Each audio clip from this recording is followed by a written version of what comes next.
കാണുമ്പോൾ കുറച്ച് കൺഫ്യൂസിങ് ആയിട്ട് തോന്നും, പക്ഷെ അത്രയ്ക്കൊന്നും ഇല്ല കേട്ടോ.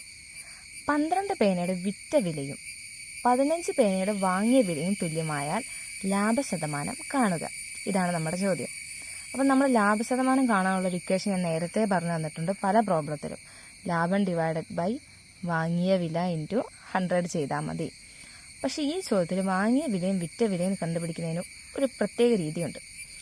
12 പേനയുടെ വിറ്റ വിലയെന്ന് പറഞ്ഞിട്ടുണ്ട്. 12 പേനയുടെ വിറ്റ വില, ആ വിറ്റ വില എന്ന് പറയുന്നതിന് എന്താക്കിയാൽ മതി? വാങ്ങിയ വിലയാക്കി അങ്ങ് കൊടുത്താൽ മതി. അപ്പോൾ ഇവിടെ വാങ്ങിയ വിലയായിട്ട് എത്ര കൊടുക്കണം? 12 കൊടുക്കണം. നേരെ അങ്ങോട്ടും ഇങ്ങോട്ടും ഒന്ന് ഇട്ടാൽ മാത്രം മതി എന്നാണ് ഉദ്ദേശിച്ചത് കേട്ടോ. അതുപോലെ 15 പേനയുടെ വാങ്ങിയ വിലയും. അപ്പോൾ ഈ വാങ്ങിയ വിലയായിട്ട് കിടക്കുന്ന 15നെ എന്താക്കിയാൽ മതി? വിറ്റ വിലയാക്കിയാൽ മതി. അപ്പോൾ സെല്ലിംഗ് പ്രൈസ് ആയിട്ട് എത്ര കൊടുക്കുക?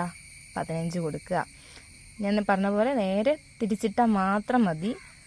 ഇനിയിപ്പോൾ നമുക്കങ്ങ് ചെയ്ത് നോക്കാം. ഇനിയിപ്പോൾ ലാഭം കണ്ടുപിടിക്കണം. ലാഭശതമാനം കാണണമെങ്കിൽ എന്ത് വേണം? ലാഭം വേണം. അപ്പോൾ സെല്ലിംഗ് പ്രൈസ് എന്ന് പറഞ്ഞാൽ വിറ്റ വില മൈനസ് കോസ്റ്റ് പ്രൈസ്, വാങ്ങിയ വില. അപ്പോൾ എത്രയാണ് കിട്ടുന്നത്? 15 12 പോയാൽ 3. അപ്പോൾ നമുക്ക് ലാഭം കിട്ടി. ഇനി ലാഭശതമാനം കാണണ്ടേ?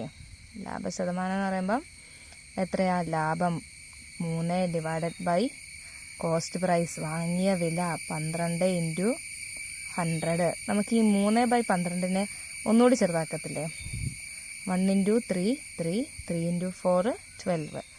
അപ്പം അങ്ങനെ ആകുമ്പോൾ 100ൻ്റെ 4/1 എന്ന് പറയുന്നത് എത്രയാ? 25%. കാരണം ലാഭശതമാനം അല്ലേ കണ്ടുപിടിക്കുന്നത്, അപ്പോൾ ശതമാനം. അപ്പോൾ ഓപ്ഷൻ സി അല്ലേ നമ്മുടെ ഉത്തരം.